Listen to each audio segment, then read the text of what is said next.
मुख्यमंत्री देवेंद्र फडणवीस ने आज कहा कि भाऊसाहेब पंजाबराव देशमुख सही मायने में राष्ट्र निर्माता व्यक्तिमत्व है। उन्होंने दूरदृष्टि रखकर शिक्षा और कृषि क्षेत्र में कार्य किया। उन्हीं की बदौलत अमरावती संभाग प्रदेश में शिक्षा साक्षरता में अव्वल रहा। कृषि क्षेत्र में तकनीक को लाकर किसानों का भला किया। आज उनके नाम का यह पुरस्कार प्राप्त करते हुए अत्यंत गौरव की अनुभूति का जिक्र कर मुख्यमंत्री ने कहा कि महाराष्ट्र की खेतीबाड़ी को उन्नत और फायदे का सौदा बनाने के लिए सीएम के मिशन में यह पुरस्कार स्फूर्ति देगा। सीएम ने भाऊसाहेब देशमुख पुरस्कार को उन्हें अब तक प्राप्त अमेरिका, जापान, सिंगापुर सहित सभी पुरस्कारों से बढ़कर बताया। मुख्यमंत्री फडणवीस श्री शिवाजी शिक्षा संस्था द्वारा आयोजित भाऊसाहेब पंजाबराव देशमुख के 127वें जयंती उत्सव व पुरस्कार समारोह में बोल रहे थे। संस्था अध्यक्ष भाऊसाहेब उर्फ हर्षवर्धन देशमुख की अध्यक्षता में हुए कार्यक्रम में केंद्रीय मंत्री प्रतापराव जाधव, पद्मभूषण संगणक वैज्ञानिक डॉक्टर विजय भटकर, प्रदेश के आदिवासी विकास मंत्री डॉक्टर अशोक उईके, शिक्षा राज्य मंत्री डॉक्टर पंकज भोयर, सांसद डॉक्टर अनिल बोंडे,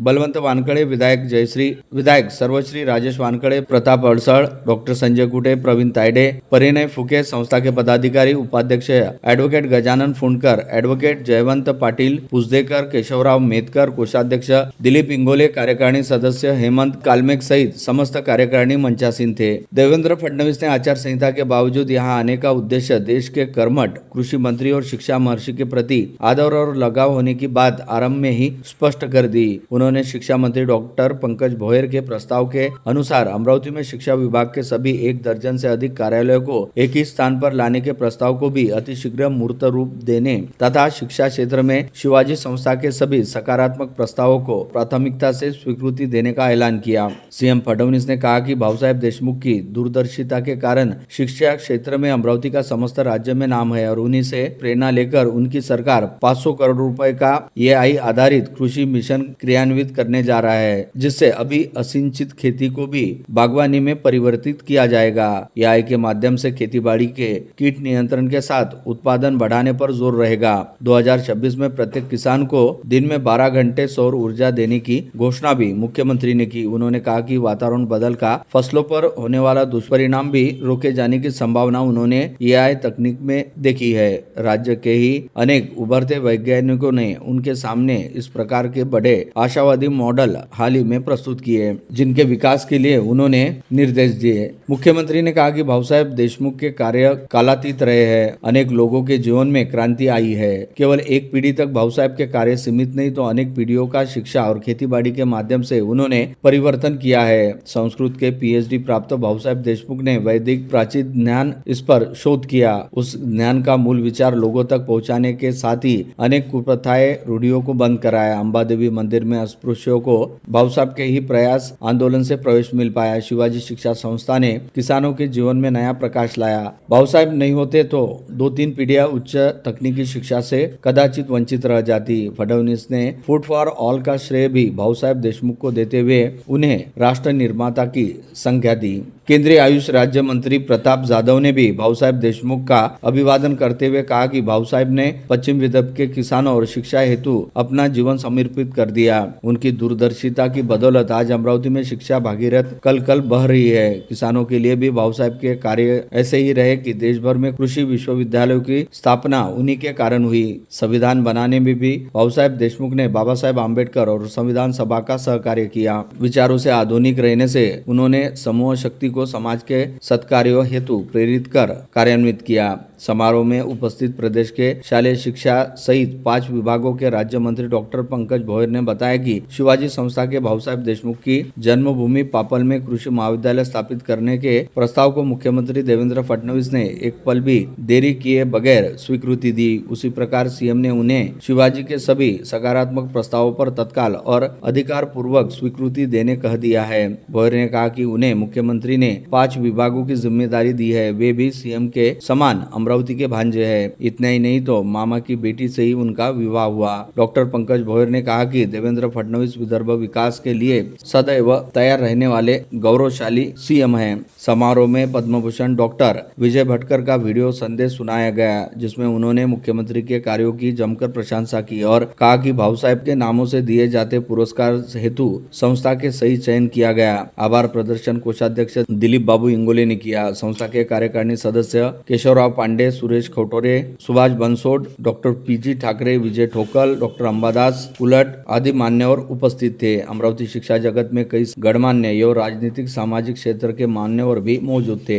अध्यक्ष ने संबोधन में भैया साहब अर्थात हर्षवर्धन देशमुख ने संस्था की अनेकाधिक उपलब्धियों का बखान कर कहा कि संस्था की 4 कॉलेजेस को पीएम उषा योजना अंतर्गत 5-5 करोड़ का फंड प्राप्त हुआ है। फंड से विकास हो रहा है, काम अतिशीघ्र पूर्ण हो जाएगा। उन्होंने बताया कि अंबानी फाउंडेशन के सहयोग से शिवाजी संस्था का पीडीएमसी कैंसर अस्पताल का कार्य पूर्णता की ओर है। आगामी मार्च अप्रैल में इस अस्पताल के लोकार्पण हेतु ही मंचासीन मंत्रियों को अवश्य उपस्थित रहने का आग्रह भैया साहब देशमुख ने अधिकार पूर्वक किया। उन्होंने बताया कि शिवाजी विज्ञान कॉलेज देश की 93 नंबर की अग्रणी कॉलेज में मिली जा रही है। सरकार द्वारा दी गई सभी जिम्मेदारियां संस्था ने यशस्वी की। संस्था की 12 शालाओं में एआई कोर्स शुरू किया गया। इसका आगे विस्तार करने की बात अध्यक्ष ने कही।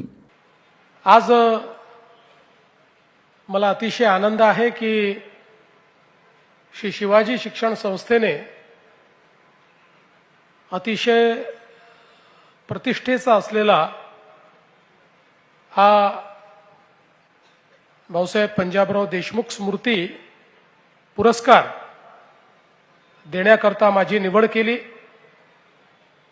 मी त्याबद्दल त्यांचे अतिशय मनापासून आभार मानतो। खरं म्हणजे देश विदेशामध्ये अनेक पुरस्कार घेण्याचा योग मला आला। अमेरिका असेल, जापान असेल, सिंगापूर असेल, अशा अनेक देशातले पुरस्कार देखील मला मिळाले। पण त्या सगळ्या पुरस्कारांपेक्षा अधिक मोलाचा पुरस्कार हा मी भाऊसाहेब पंजाबराव देशमुख स्मृती पुरस्कार मानतो। हा पुरस्कार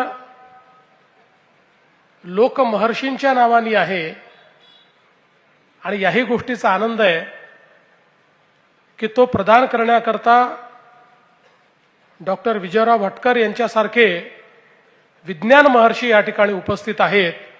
त्यामुळे हा एक अतिशय दुग्ध शर्करा असा योग आहे असं मी समजतो। आपल्याला कल्पना आहे की भाऊसाहेब पंजाबराव देशमुख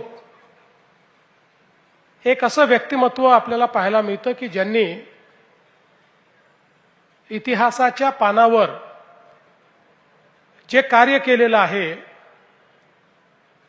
ते कार्य केवळ एका पिढीपुरतं मर्यादित नाही आहे,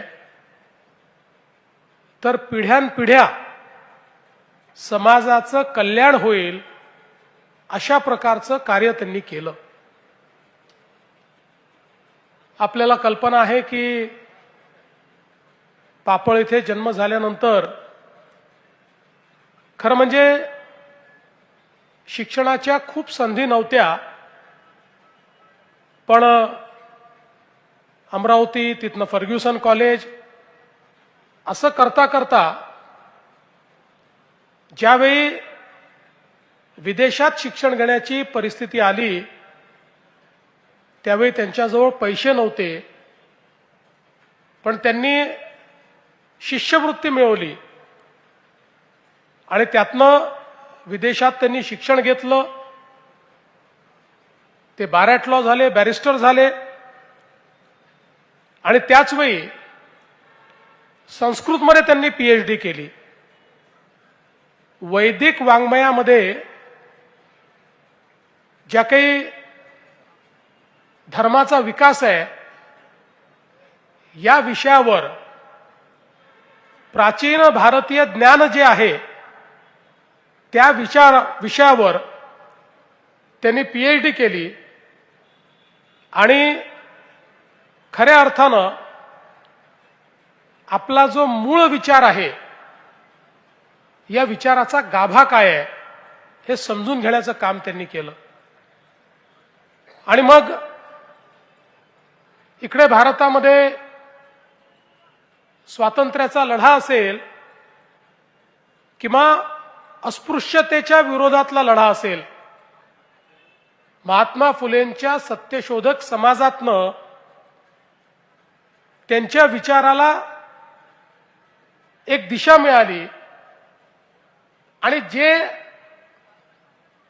मानवतेला नाकारतात अशा विचारांना नाकारण्याचं काम हे भाऊसाहेबांनी सुरू केलं आणि त्यातूनच ज्या चुकीच्या परंपरा आहेत, रूढी आहेत, त्याला आव्हान देत त्याच्या विरुद्ध ठामपणे भाऊसाहेब उभे राहिलेले आपण सगळ्यांनी बघितले. आणि मग अमरावतीच्या अंबादेवीच्या मंदिरामध्ये अस्पृश्यांना प्रवेश मिळाला पाहिजे याकरता आंदोलन करून त्या ठिकाणी तो प्रवेश मिळवून देणारे हे देखील भाऊसाहेबच होते.